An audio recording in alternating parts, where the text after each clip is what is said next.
আরে জবা, তুই পুকুর ঘাটে? আর আমি তোকে তোর বাড়িতে গিয়ে খুঁজে এলাম। তোকে খুব দরকারি একটা কথা বলার ছিল রে জবা। কী রে শিমুল, কী হয়েছে তোর? তোর চোখ মুখ ওরকম লাগছে কেন রে?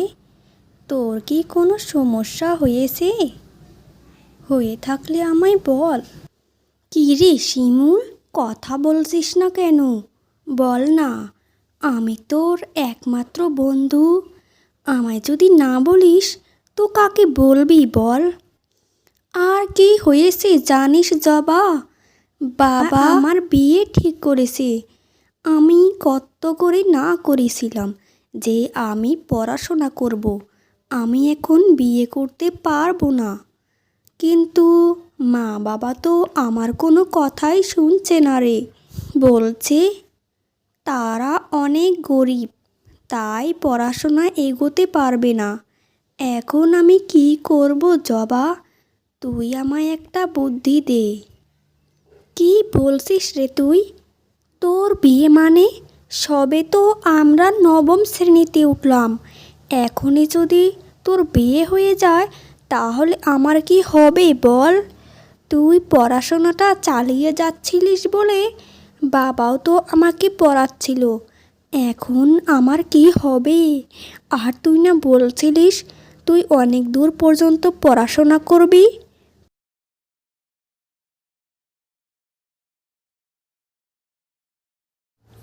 জবা, তুই তো জানিস আমাদের সংসারের অবস্থাটা। আমার দ্বারা আর পড়াশোনা হবে না রে জবা। আগামীকালকে আমায় দেখতে আসবে। তোর সাথে আর বোধহয় দেখা হবে না। তোকে বন্ধু হিসেবে একটা কথাই বলতে পারি, তোর বাবাও যদি তোকে বিয়ে দিতে চায় তাহলে তুইও বিয়ে করে নিস, এটাই ভালো হবে। আমার তো বাবা মা দুজনেই আছে, কিন্তু তাও তো তোর নেই, শুধু তোর বাবা আছে মা নেই। তুই একদম ঠিক কথাই বলছিস। আমার কপালটা তো তোর থেকেও পোড়া। তুই তো তবু দুঃখের কথা তোর মায়ের কাছে বলতে পারিস, কিন্তু আমি তো কারো কাছেই বলতে পারি না। আচ্ছা যাই হোক, তোর নতুন জীবনের জন্য শুভকামনা রইল। ঠিক আছে রে জবা, তাহলে আমি বাড়িতে চলে যাই। মা আবার অনেক চিন্তা করবে। এমনিতেই এসেছি, অনেকটা দেরি হয়ে গেল।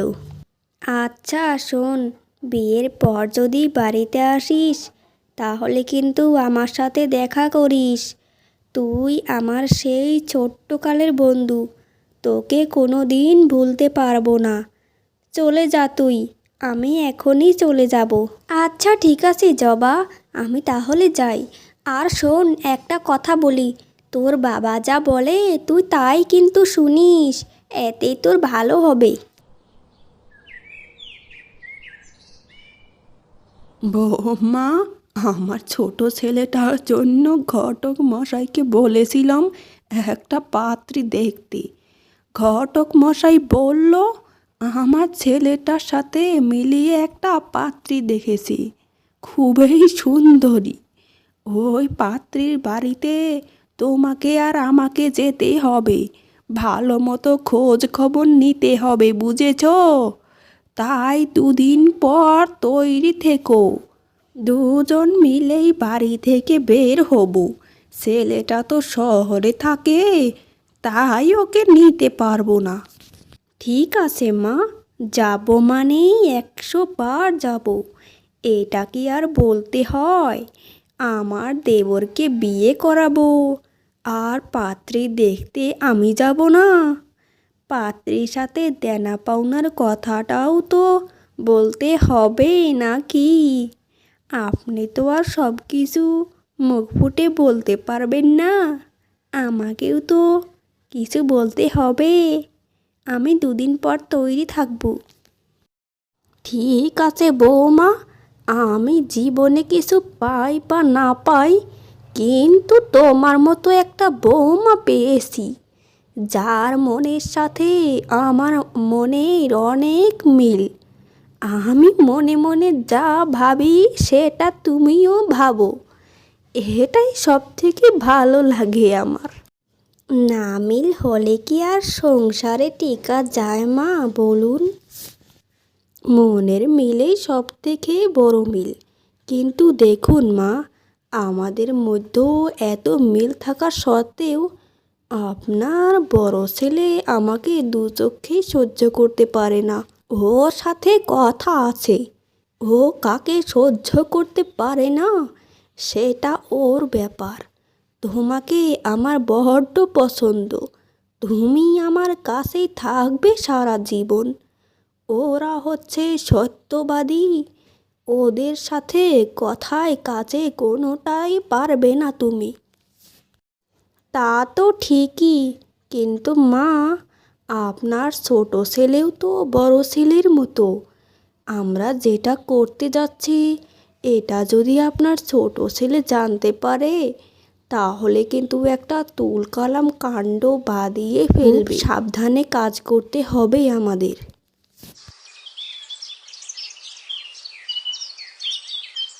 মা জবা, তোর সাথে আমার কিছু কথা ছিল। তুই যদি অনুমতি দিস তাহলে কথাগুলো বলতে পারি। আরে বাবা, বলো না কি কথা। আমি তোমার সব কথা শোনার জন্য প্রস্তুত আছি। শোন মা, প্রত্যেক বাবার একটা স্বপ্ন থাকে যে তার মেয়েকে নিজের হাতে বিয়ে দেবে। অন্য বাবাদের মতো আমিও ঠিক একেই স্বপ্ন দেখি, যেন আমার মেয়েটাকে একটা ভালো ঘরে বিয়ে দিতে পারি। শোন মা, কানু ঘটক একটা ভালো সম্বন্ধ এনেছে তোর জন্য।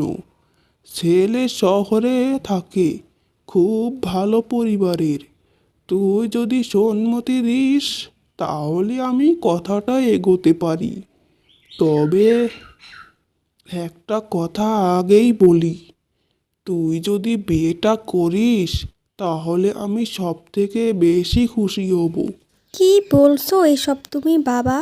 আমি তো সবেমাত্র নবম শ্রেণীতে পড়ি। দশম শ্রেণী পাশ করি, তারপর না হয় ভাববো। কিন্তু এত তাড়াতাড়ি বিয়ে, আমি কিছুই বুঝতে পারছি না বাবা। কিন্তু শোনো বাবা, পরিবার যদি মনের মতো হয় তবেই আমি সেই বিয়েতে রাজি হব। না হলে জানোই তো বাবা, আজকালকে সম্পর্কগুলো কেমন জানো? শুধু বিচ্ছেদ আর বিচ্ছেদ। কারণ পরিবারগুলো যদি ভালো না হয় তাহলে তোমার মেয়ে কোনো দিন সুখে থাকতে পারবে না।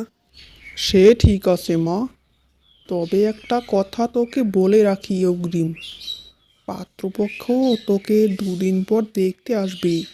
তাদের কথায় কোনো তর্ক করিস না, এতে তারা কিছু মনে করতে পারে, বুঝেছিস? মুখটা একটু দয়া করে চুপ রাখিস। বাবা, মেয়ের চেহারাটা তো দারুণ দেখতে। না না, ঘটক মশাই যেরকম বলেছিল মেয়ে তো তার থেকেও বেশি সুন্দরী। মেয়েকে আমার খুবই পছন্দ হয়েছে। এরকম মেয়ে আমরা কোথায় পাবো? যেরকম চুল তেমনি চোখ মুখ, এত সুন্দর।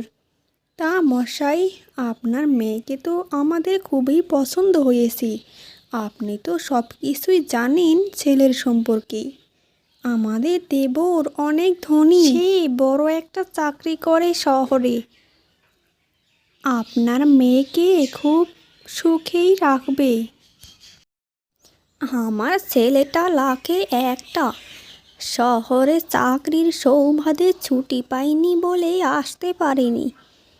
আজ তাই আমরা দুজনেই এসেছি পাকা কথাটা সারবার জন্য। তা মশাই, বিয়ের কথাটা এগোতে পারবো যদি অনুমতি দেন তো? আমি অনেক খুশি দিদি এটা শুনে যে আমার মেয়েকে আপনাদের পছন্দ হয়েছে। আপনাদের সাথে সম্পর্ক করতে আমি আগে থেকেই তৈরি ছিলাম। আমি রাজি আছি এই বিয়েতে। মেয়েকে যা জিজ্ঞেস করবার জিজ্ঞেস করে নিন। জিজ্ঞেস তো আর আমি করতে পারবো না, সেটা আমার বড় বউ জিজ্ঞেস করবে। আমি বুড়ি মানুষ, এত শত বুঝি না। তা মশাই, আপনাদের বাড়িঘরের এই অবস্থা কেন? বাড়িঘর পাকা না করে এরকম কাঁচা বাড়ি কেন আপনাদের? কি আর বলি দিদি, আমরা ওরকম ধনী নই। আমার গিন্নি মারা যাবার পরে মেয়েটাকে খুব কষ্ট করে মানুষ করেছি, তাই টাকা পয়সা সেরকম জমাতে পারিনি। মেয়েটার পড়াশোনার পেছনে খরচ হয়ে গেছে, আর খাওয়া দাওয়া তো বাদই দিলাম। সে ঠিক আছে, আমাদের এত দেখার বিষয় নয়। আমরা যা চাই তাই পেলেই হবে। এত বাড়ি এত বাড়তি কথা বলে কোনো লাভ নেই। বৌমা, মেয়েকে যা জিজ্ঞেস করার আছে জিজ্ঞেস করে নাও, চুপচাপ বসে আছো কেন? তা শোনো, তোমার পড়াশোনা কত দূর? ঠিক মতো পড়াশোনা করেছিলে তো, নাকি পড়াশোনার নামে শুধু ঢ্যাং ঢ্যাঙিয়ে ঘুরে বেড়াচ্ছিলে? না দিদি, আমি ঠিক মতোই পড়াশোনা করেছি। আমি নবম শ্রেণী পর্যন্ত পড়াশোনা করেছি। আপনি তো নিশ্চয় জানেন আমাদের পরিবারের অবস্থা এতটাও সচল নয়, তাই বাবার সামর্থ্যর উপরেই পড়াশোনাটা চলছিল আমার। সে ঠিক আছে, তবে রান্নাবাড়া কিছু পারো নাকি, নাকি শুধু বসে বসে খেতেই জানো? আমাদের বাড়িতে কিন্তু বিশাল অনেকজনের রান্নাও করতে হবে তোমায়। বিধাতার দয়ায় আমি সব রান্নাবান্না করতে পারি। ছোটোবেলায় মা মারা গিয়েছিল, যার পর থেকে আমি একাই সকল কাজকর্ম আর রান্নাবান্না করেছি সংসারের। তাই মানুষ আমাকে সব কিছুতে হারাতে পারলেও রান্নাবান্নায় হারাতে কোনো দিনও পারবে না। আমি একাই অনেকজনের রান্না করতে পারি, এতে কোনো সমস্যা নেই। আর শোনো, বিয়ের পর কিন্তু আমাদের সাথেই থাকতে হবে। আর তোমার স্বামী শহরে থাকবে, বুঝেছো? তাই শহরে নেবার জন্য তোমায় এত জোর জবরদস্তি করা যাবে না। আমরা যা বলবো তাই শুনতে হবে তোমায়। এতে কোনো সমস্যা নেই। আপনাদের সাথে থাকতে পারলেও আমার শান্তি। পরিবারের সাথে থাকাটাই হচ্ছে সব থেকে বড়। এর থেকে বড় আর কি হতে পারে বলুন? সব তো ঠিকই আছে, মেয়েকে মোটামুটি পছন্দ হয়েছে। এখন শুনুন দাদা, আসল কথাটাই আসি। ছেলেকে তো আর এমনি এমনি আপনাদের মেয়ের কাছে বিয়ে দেব না। আমার ছেলের কিছু চাহিদা আছে, ওই চাহিদাগুলো পূরণ করলেই তবে আপনার মেয়ের কাছে আমার ছেলেকে বিয়ে দেব, এর আগে নয়। আমরা কিন্তু যৌতুক নেবার পক্ষ নয়, তবে ছেলের চাহিদা বলে কথা। এ কেমন ব্যবহার রে বাবা? বলছে আমার ছেলেকে কিছু দেবার জন্য, আবার বলছে যৌতুক নেবে না। এটা তো হচ্ছে দুমুখো সাপের কথা, এক মুখে দু কথা বের হচ্ছে। শেষ পর্যন্ত কি হয় সবটা দেখি তারপর। ঠিক আছে দিদি, আপনাদের কি কি চাহিদা একটু দয়া করে আমাকে বলুন। আমার একমাত্র মেয়ের জামাইকে একটুও কম দেব না। যা যা চাই তাই তাই দেবার চেষ্টা করব, আমার সর্বস্ব বিক্রি করে হলেও। শুনুন, আমার ছেলে হচ্ছে বড়লোক ঘরের ছেলে, আর 2 চাকার গাড়ি তো লাগবেই, আর 1 বিঘা ফসলি জমি, একটা আলনা, একটা শোকেস, আর দামি ঘড়ি, আর খাট পালঙ্ক। আর আপনাদের মেয়েকে এই তো 8-10 ভরি গয়না দিলেই হয়ে যাবে। আমাদের কোনো চাহিদা নেই। আপনার কি মাথা খারাপ হয়ে গেছে? এত কিছু চাইছেন, তার উপর আবার বলছেন আমাদের কোনো চাহিদা নেই। আপনি কি এখানে ছেলেকে বিয়ে করাতে এসেছেন, নাকি ছেলেকে বিক্রি করতে এসেছেন? শুনুন, আমার বাবা এত ধনী নয় যে আপনাদের সকল চাহিদা আমার বাবা পূরণ করতে পারবে। চুপ কর মা, তোকে না বলছিলাম গুরুজনদের সামনে কথা বলিস না, তাও তুই কথা বলছিস। আমি তোর বিয়ে দিতে চাই যে কোনো মূল্য, এই সর্বস্ব বিক্রি করে হলেও ভালো ঘরে বিয়ে দিতে চাই তোর। বাবা, তুমি চুপ করো। তুমি কি আমাকে ওদের কাছে বিক্রি করে দিতে চাইছো? তুমি একটা কথা ভেবে দেখেছো, যারা বিয়ের আগে এরকম ব্যবহার করতে পারে তারা আমার সাথে পরবর্তীতে কী করতে পারে। শুনুন, আমি একটা কথা বলি, আপনাদের মতো লোভী মহিলাদের ঘরে আমি বউ হয়ে যেতে চাই না। সব থেকে এটাই ভালো হয় আপনার ছেলেকে অন্য কোথাও গিয়ে বিক্রি করুন, যাদের অটল সম্পত্তি রয়েছে। আমরা কিছু দিতে পারবো না। এ কি রে বাবা, এটা তো মেয়ে না গো, এটা তো সাক্ষাৎ রাক্ষসী। এই মেয়েকে আমার ছেলের বউ করে নিয়ে গেলে দুদিনেই আমাদেরকে গিলে খাবে গো। বাবা গো, বৌমা এখান থেকে কেটে পড়ো, এই মেয়ের আমাদের দরকার নেই। দেখেছো কত বড় বেয়াদব, আমাদের মুখে মুখে তর্ক করছে এক্ষুনি। মেয়ে তো ভালোই তর্ক করতে জানে। দুটো পড়াশোনা করেছে দেখে এত প্রতিবাদী হয়ে উঠেছি। তাই তো আমাদের গুরুজনেরা বলে যে মেয়েদেরকে এত বার বাড়াতে নেই। যাই গো যাই এখান থেকে। বাবা, কি হয়েছে তোমার? খাবারটা সামনে নিয়ে কোনো খাবারই তো মুখে তুলছো না। আমি কি কোনো অপরাধ করেছি বাবা, বলো না। আচ্ছা বাবা, ধরো তুমি আমাকে বিয়ে দিয়েই দিলে, ওরা যা চায় তাই দিয়ে, কিন্তু পরবর্তীতে। আচ্ছা বাবা, তুমি নিজেকে একটা প্রশ্ন করো তো, যেই মানুষরা এত যৌতুক চায় একজন ছেলের জন্য, সে পরবর্তীতে তার বউয়ের সাথে কি কি করতে পারে বলো। তারা যে আমার সাথে ভালো ব্যবহার করবে তার প্রমাণ কি বলো বাবা। তুমি কি চাও বাবা তোমার মেয়ে অশান্তিতে থাকুক? মা, তোর জন্য কত ভালো ঘরের একটা বিয়ে এসেছিল, কিন্তু বিয়েটা ভেঙে দিলি। এতে কিছু বলার কি দরকার ছিল মা, বল তো? তুই আমার একমাত্র মেয়ে, তোকে যদি কিছু দিয়ে বিদায় না দিতে পারি তাহলে আমি কেমন বাবা হলাম বল তো? আমি চাই আমার মেয়ে সবসময় শান্তিতে থাকুক, সুখে থাকুক, সুখে থাকুক।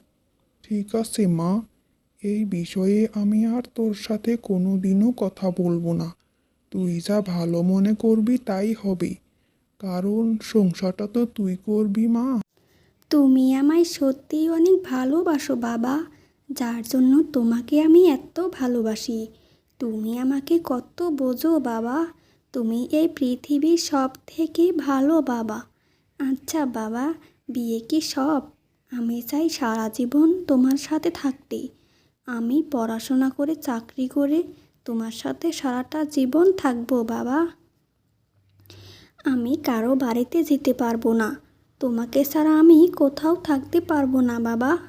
তুমি আমার সব, তুমি আমার সব বাবা। আমার লক্ষ্মী মেয়েটা আমাকে নিয়ে কত চিন্তা করে। তোর মতো মেয়ে যেন ঘরে ঘরে পায় মা, ঘরে ঘরে পায়। যা মা, খাবারের থালাটা নিয়ে আয়, আজ দুজনে একসাথে খাবো, বাবা মেয়ে মিলে। আমার সোনা মা। বাড়িতে কেউ আছেন? এটা কি রঘুমশাইদের বাড়ি? কেউ থাকলে দয়া করে একটু সাড়া দিন, আপনাদের সাথে আমার গুরুত্বপূর্ণ কথা আছে। বাড়িতে কেউ আছেন? হ্যাঁ বলুন। আমি যদি ভুল না করে থাকি, আপনি রঘুমশাই আর আপনি হচ্ছেন জবা, তাই তো? আপনাদের সাথে আমার কথা ছিল জরুরি, দয়া করে বলুন। আমি যা বলছি আপনারা তাই তো? হ্যাঁ ঠিক আছে। আ, আমার বাবা রঘু আর আমি হচ্ছি জবা। কিন্তু আপনি কে? আপনাকে তো আমি চিনতে পারলাম না। হঠাৎ একজন অপরিচিত লোক এসে আমাদের নাম জিজ্ঞাসা করছেন, এটা কেমন হলো বলুন তো? দয়া করে আপনার পরিচয়টা দিয়ে কথা বলা শুরু করুন, তবেই সব থেকে ভালো হবে। 1 মাস আগে আপনাকে দেখতে এসেছিল দুজন। আমি ওই মায়েরই ছেলে রাজন। আপনি তখন আমার মায়ের সাথে খুব দুর্ব্যবহার করেছিলেন। তা তখন কি আপনার বৌদি আর মাকে নিয়ে নৃত্য করতাম? তারা আমার গরিব বাবার কাছে যৌতুক চাইছিল, বুঝেছেন? আমি কোনো দিনই চাই না এরকম পরিবারে বিয়ে করতে। চলে যান আপনি।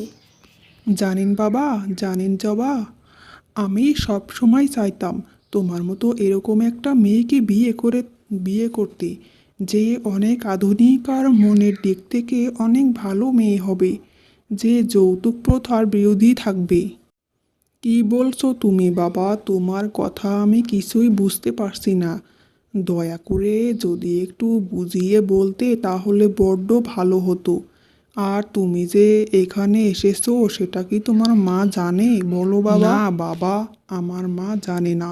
আমি জবাকে বিয়ে করে শহরে নিয়ে চলে যাব, কারণ জবার মতো মেয়ে আমি এই ভূখণ্ডতে একটাও পাবো না। যেদিন মায়ের মুখে জবার কথা শুনেছিলাম সেদিনই মনে মনে ঠিক করেছিলাম, বিয়ে যদি করতেই হয় জবাকেই করব। ঠিক আছে বাবা, আমি তোমার কথা মেনে নিলাম, কিন্তু বাকিটা আমার মেয়ে জানে, কারণ আমার মায়ের উপরে আমি কোনো কথা বলতে চাই না। মা, তুই কি রাজনকে বিয়ে করতে চাস বল? তুই যা বলবি আমি তাই শুনবো। বাবা, তুমি যেটা বলবে আমি সেটা করতেই রাজি আছি। তুমি যদি চাও যে আমি ওনাকে বিয়ে করি তাহলে আমি করব। সত্যি বলতে একটা সম্পর্কের মধ্যে বোঝাবুঝিটা সব থেকে গুরুত্বপূর্ণ, যেটা আমাদের মধ্যেও মিল আছে।